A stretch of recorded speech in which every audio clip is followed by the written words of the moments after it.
Little Miss Somersault by Roger Hargreaves. Little Miss Somersault is the sort of person who doesn't just go out for a walk. Oh no, not Little Miss Somersault. She's too full of energy for that. Rather than walking everywhere, she cartwheels everywhere. She doesn't just walk through her front door. That would be too easy. She built a house where she could climb over the roof first. Little Miss Somersault doesn't just sit in a chair. She balances on the back of it. Little Miss Somersault doesn't walk around things. She jumps right over them. And rather than answer the telephone, like you or I might, well, just look at her. The other day, when she was cartwheeling past Mr. Worry's house, he called out to her. "There's a leaf on my roof. Please could you get it for me?" he asked.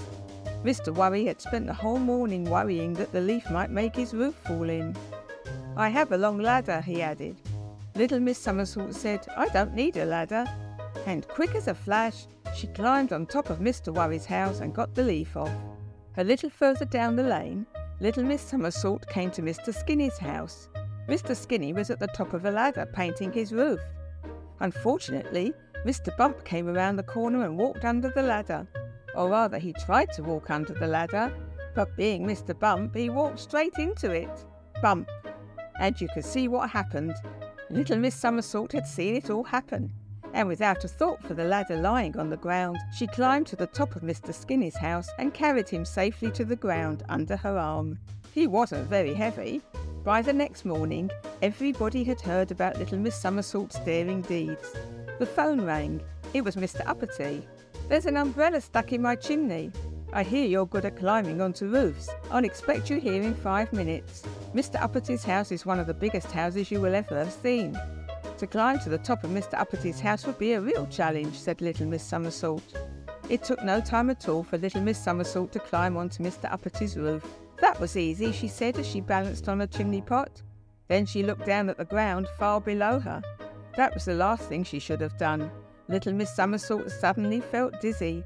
Her knees began to tremble. Everything began to spin round and round. Little Miss Somersault had discovered she was afraid of heights. Luckily, Mr. Tickle happened to be passing. He stretched out one of his extraordinarily long arms. Do you think he wanted to tickle Little Miss Somersault? Of course he did, but not before he had brought her back safely down to the ground. "Stop it," laughed Little Miss Somersault. "I promise I won't do anything so foolish again." And off went Mr. Tickle to look for somebody else to tickle. That evening, Little Miss Somersault was sitting, that's right, sitting, in her armchair. Suddenly the telephone rang. "My hat has blown off," said a voice at the other end, "and it's landed on the roof of my house. Could you—" Little Miss Somersault's face turned pale. "Who is this?" she asked in a trembling voice. "It's Mr. Small," said Mr. Small. Little Miss Somersault breathed a huge sigh of relief. "I'll be there in 5 minutes," she said, and off she somersaulted.